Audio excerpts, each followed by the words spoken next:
유명한 노래가 있습니다. 세계적으로 유명한 노래고 여러분들도 익숙히 아는 그런 노래가 있습니다. 즐거운 곳에서는 날 오라 하여도, 이렇게 시작되는 즐거운 나의 집이라는 노래죠. 즐거운 곳에서는 날 오라 하여도 내 쉴 곳은 작은 집, 내 집뿐이라. 내 나라 내 기쁨, 길이 쉴 곳도 꽃 피고 세우는 집, 내 집뿐이리. 오 사랑 나의 집, 즐거운 나의 벗, 집, 내 집뿐이리. 5월 가정의 달이고 또 어버이 주일이고 해서 이 노래가 생각이 났습니다. 가정의 달인데, 여러분은 가정하면 떠오르는 것이 있습니까? 여러분에게 가정은 어떤 곳입니까? 혹은 가족은 여러분에게 어떤 존재인가요? 또 가족하면 떠오르는 생각은 어떤 것인가요? 우리는 가족을 함께 살면서 함께 밥을 먹는 사람이라고 하는 뜻으로 식구라는 말을 써왔습니다. 요즘에는 이 식구라는 말이 좀 다른 의미로 쓰이는 것 같아서 기분이 좀 별로 안 좋습니다만은, 함께 모여서 함께 살면서 함께 밥을 먹는 사람, 이걸 식구라고 얘기를 했습니다. 지난 월요일 날 우리 노예에 은퇴하신 목사님, 이제 80이 되셨는데요. 그 사모님은 80이 안 되셨는데 돌아가셔서 소식을 듣고 병원 장례식장을 찾아가 봤습니다. 가뵀더니 저와 함께 마주 앉아서 이런저런 얘기를 하시던 끝에 이런 말씀을 하시더라고요. 돌아가시기 전에 요양병원에 좀 계셨는데 늘 같이 살다가 집에 들어오니까 아무도 없지 않습니까? 집에 들어올 때마다 아무도 없는 집에 들어오는 게 참 마음이 이상하더랍니다. 그래서 들어올 때마다 의도적으로 아무도 집안에 없지만 이렇게 얘기를 하고 들어오신대요. 여보, 나 왔어. 대답이 없지요.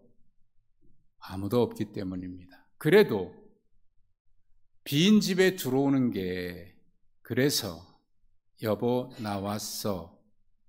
메아리로 돌아올 수밖에 없는 그런 빈 공간이지만 그렇게 집에를 들어가신다고 하더라고요.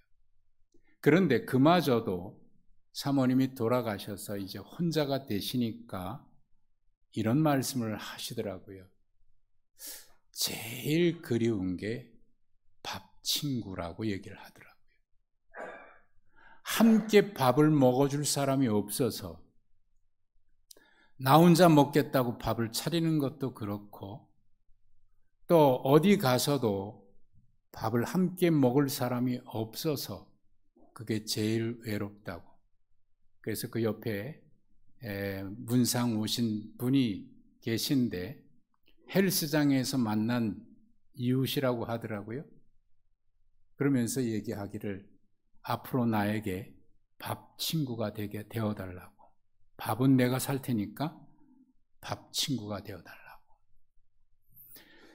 함께 밥을 먹는다고 하는 것은 그만큼 우리에게 식구, 같이 살면서 같이 밥을 먹는 사람들, 가족을 그렇게 불러왔습니다. 그만큼 소중하죠. 하지만 현실은 같이 밥을 먹을 시간조차도 없을 뿐만 아니라 한 자리에 하기가 어려워서 애써 한 자리에 모일 수 있는 구실을 만들기 위해서 우리 언젠가 한번 가족 사진이라도 한번 찍자. 그렇게 해서 가족 사진 찍을 날을 정하려고 해도 그 정하는 것도 쉽지 않아서 가족 사진 언제 한번 찍자 그래 놓고 세월을 보낸 적이 많이 있을 겁니다. 가정의 달 어버이 주일을 맞이해서 교회에서는 우리 가족들이 교회에 늘 안 나오는 가족들도 있는데 그분들을 그냥 초청해서 한번 같이 앉아서 예배도 드리고 그리고 교회에서 마련한 식사도 같이 먹어보고 그리고 선물 꾸러미 가지고 가서 산책을 하든지 가까운 곳에 가서 같이 추억도 나누고 가족 사진도 한번 찍어보자. 추억의 한 장면 남겨보자. 그런 의미에서 오늘 가족들을 한번 초청을 했습니다. 오신 분들 정말 감사하고 오셨으니 잘 하셨습니다. 또 기억에 남는 추억이 됐으면 좋겠습니다. 요즘 지난 주간에 한 뉴스를 보니까 우리 사회 구성원들의 마음속에 분노가 가득하다 그래요. 우리나라 사람들의 마음속에 여러 가지 이유가 있겠습니다. 이런저런 이유로 인해서 속에 분노가 가득하다. 참 안타까운 일이지요. 또 행복을 추구하긴 하지만 행복을 생각할 여유도 없이 분주하게 살아왔습니다. 그러다가 어느 날 자기도 모르는 사이에 우리 한숨과 함께 그 숨과 함께 나도 모르게 튀어나오는 한 말이 있습니다. 참 힘들다. 고되다. 그런 말들이 내 숨과 함께 자기도 모르게 터져 나올 수도 있겠습니다. 그래도 다짐해 봅니다. 약해지면 안 된다. 약해지지 말자. 강해야 된다. 강해야 이긴다. 그렇게 다짐하면서 느슨해진 마음 마치 고무줄 잡아당기듯 팽팽하게 다잡아 보기도 합니다.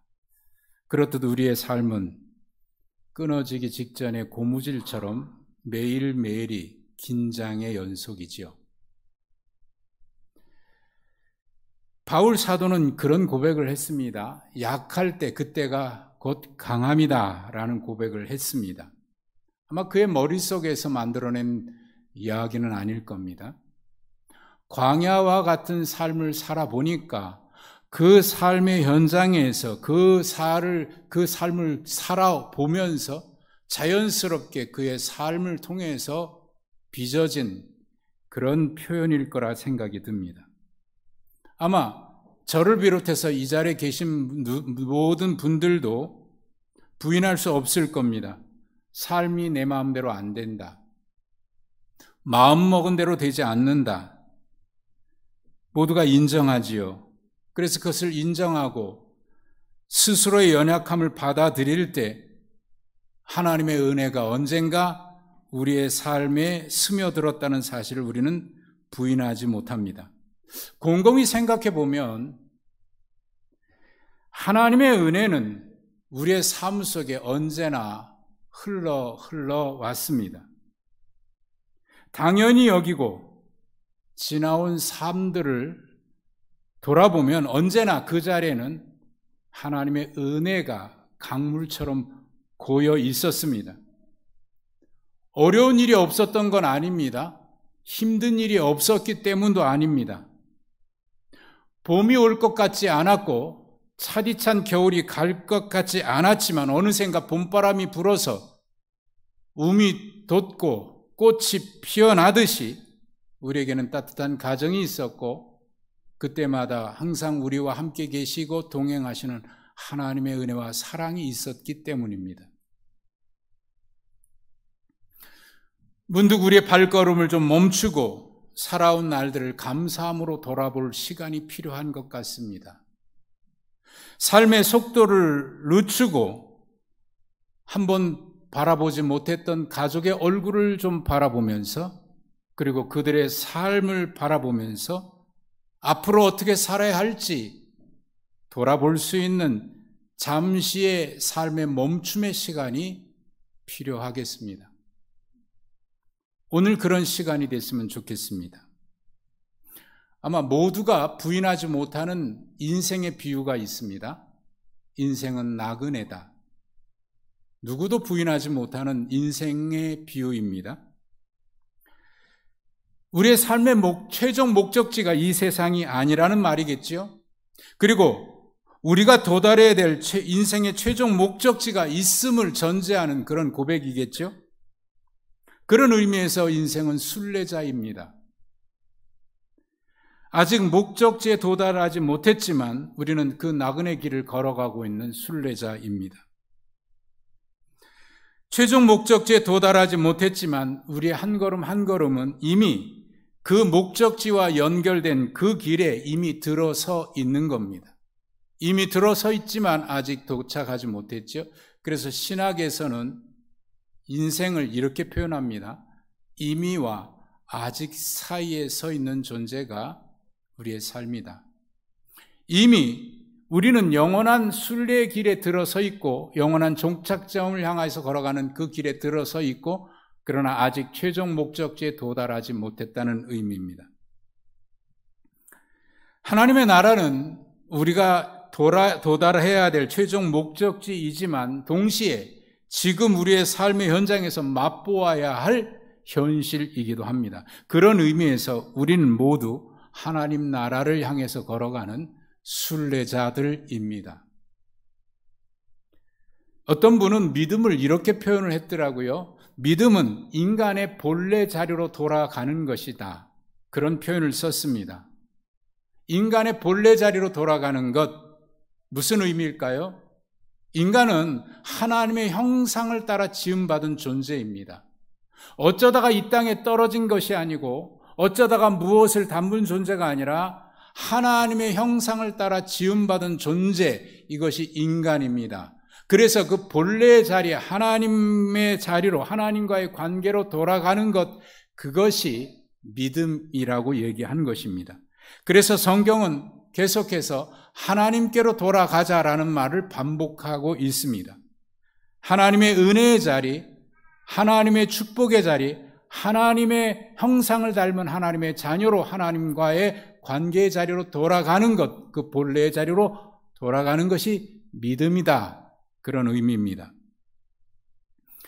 그런 가정, 그런 공동체를 가리켜서 오늘 성경은 이 시인이 이렇게 표현을 했습니다. 어떻게 표현하면 좋을까 고민했던 것 같습니다. 그러다가 이렇게 표현했습니다. 1절입니다. 보라, 형제가 연합하여 동거함이 어찌 그리 선하고 아름다운고. 새 한글 성경으로 다시 한번 읽어보면 이렇습니다.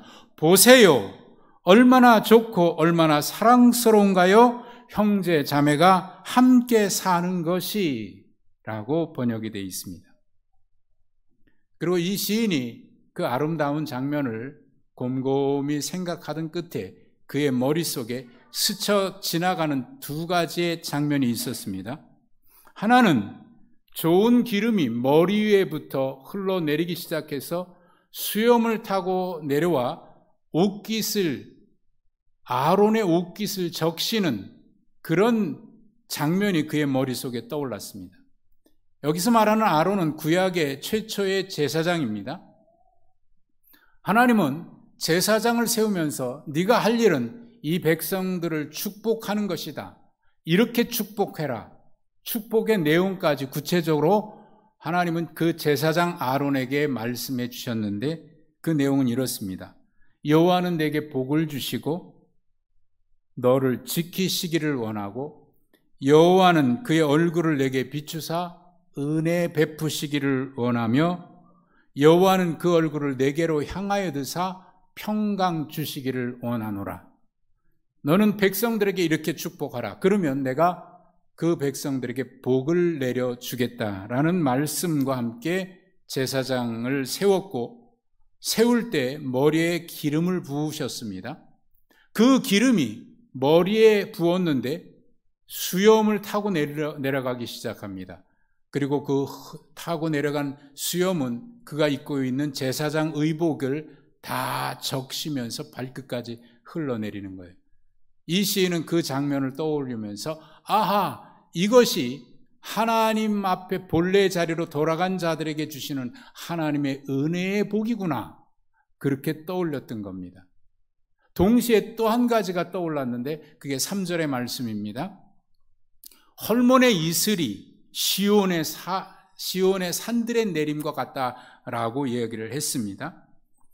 헐몬산은요, 이스라엘에서 가장 북쪽 경계에 위치하고 있는데 해발 2814m, 우리나라의 백두산보다 조금 높습니다. 1년 내내 산 꼭대기는 하얀 눈이 덮여있는 만년설이 있는 그런 산입니다. 그 산에서 눈이 녹으면 그것이 흘러내리기 시작하는데 갈릴리 호수로 들어가고, 갈릴리 호수에서 요단강을 따라 흘러내려온 그 강물은 사해까지 이르게 됩니다.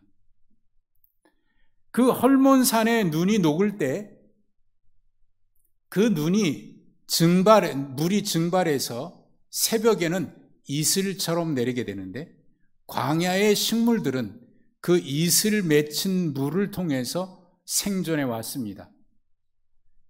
이 헐몬산에서 예루살렘까지의 거리는 약 250km 정도가 되는데요, 서울에서 대전보다 좀 더 내려가죠. 대전보다 한 100km 정도 더 내려갈 것 같습니다. 그 정도 거리니까 헐몬산의 이슬이 이 시온산까지 이르지는 않을 겁니다. 하지만 이 시인은 떠올렸습니다. 물이 귀한 예루살렘에 사는 사람들이 물이 없이 살 수 없는 것처럼 하나님의 은혜가 없이는 살 수 없다. 그래서 그 광야의 식물들이 헐몬산에 눈 녹은 물이 이슬처럼 내리는 것을 먹고 살듯이, 야, 그래, 우리 인간은 하나님의 은혜 없이는 살 수 없는 존재이구나 라는 것을 떠올리면서 그 장면을 헐몬의 이슬이 시온산에 내림과 같이 하나님의 복이 내린다라고 그가 여기에 표현을 한 것입니다. 여러분, 이게 하나님의 은혜의 자리고 우리가 돌아가야 될 본래 자리, 우리 가정이 그런 가정이 됐으면 좋겠습니다. 어제 우리 교우들 가운데 한 가정의 결혼식이 있었습니다. 신부의 아버지인 안병록 집사님이 축사를 했습니다. 축사를 하면서 이런 이야기를 하더라고요. 살면서 사랑한다라는 말도 하지만 그러나 미안하다는 말을 많이 해야 한다 하면서 이런 멋있는 표현을 했습니다. 사랑한다는 말은 영화의 대사이고 미안하다는 말은 삶의 대사이다. 멋지지 않습니까? 집사님 만들어낸 그 말인지 어디서 인용하셨는지 모르겠습니다만은 삶의 대사처럼 느껴졌습니다. 그 얘기를 들으면서 저는 이런 생각을 했습니다. 미안하다는 말은 고맙다, 감사하다는 말의 다른 표현이겠구나, 그런 생각을 했습니다. 김현승 시인은 감사하는 마음은 곧 아는 마음이다 라는 말을 했습니다. 자녀에게 고맙다, 부모님께 감사합니다 라는 그 말은 마음을 안다는 고백의 다른 표현일 겁니다. 고맙습니다, 고맙다, 이 말은 마음을 안다는 표현일 겁니다. 그런 의미에서 지금까지 해보지 못했던 그런 표현들도 오늘 어떤 자리든지 산책을 하시든지 자녀에게, 부모님께 고맙다, 고맙습니다, 감사합니다, 그런 표현 한번 해보면 좋을 것 같습니다. 김현승 시인은 그 시의 마지막 구절에 이렇게 맺음을 지었습니다. 감사하는 마음, 그것은 내가 누구인가를, 그리고 주인이 누구인가를 아는 마음이다 라고 했습니다. 인간은 하나님의 은혜가 필요한 존재이고 하나님의 은혜 없이는 살 수 없는 존재라는 사실을 아는 것, 그것이 감사라는 말일 겁니다. 언젠가 어느 모임에 갔다가 설교하시는 목사님이 인용한 시가 감동적이어서 제가 기억을 하고 있다가 그 시를 찾아서 기록해 둔 시가 있습니다. 아마 제 기억에도 우리 교우들에게 한번 소개했던 것 같은 시입니다. 버팀목에 대하여라고 하는 복효근 시인의 시입니다. 태풍에 쓰러진 나무를 고쳐 심고 강목으로 버팀목을 세웠습니다. 산 나무가 죽은 나무에 기대어 섰습니다. 그렇듯 얼마간 죽음에 빚진 채 삶은 싹이 트고 다시 잔뿌리를 내립니다. 꽃을 피우고 꽃잎 몇 개 뿌려주기도 하지만 버팀목은 이윽고 사가 없어지고 큰 바람 불어와도 나무는 눕지 않습니다. 이제는 사라진 것이 나무를 버티고 있기 때문입니다. 내가 허위허위 길다 가다가 만져보면 죽은 아버지가 버팀목으로 만져지고 사라진 이웃들도 만져집니다. 언젠간 누군가의 버팀목이 되기 위하여 나는 싹 틔우고 꽃 피우며 살아가는지도 모릅니다. 버팀목은 죽은 나무를 잘라서 살아있는 나무가 설 수 있도록 지지해주는 나무이지요. 그렇듯 우리는 이미 돌아가신 어머니, 아버지의 버팀목으로 지금까지 살아왔다는 이야기입니다. 그리고 돌아보니까 내가 돌아가신 이 자리에 계시지 않는 이미 돌아가신 그분의 버팀목으로 서 있듯이 또 이웃의 버팀목으로 서 있듯이 나 또한 누군가의 버팀목이 되기 위해서 꽃 피우고 열매 맺으며 살아야 되겠다라고 하는 다짐으로 이 시를 마무리하고 있습니다. SG 워너비의 멤버였던 김진호 씨가 부른 노래가 있습니다. 가족 사진이라고 하는 노래입니다.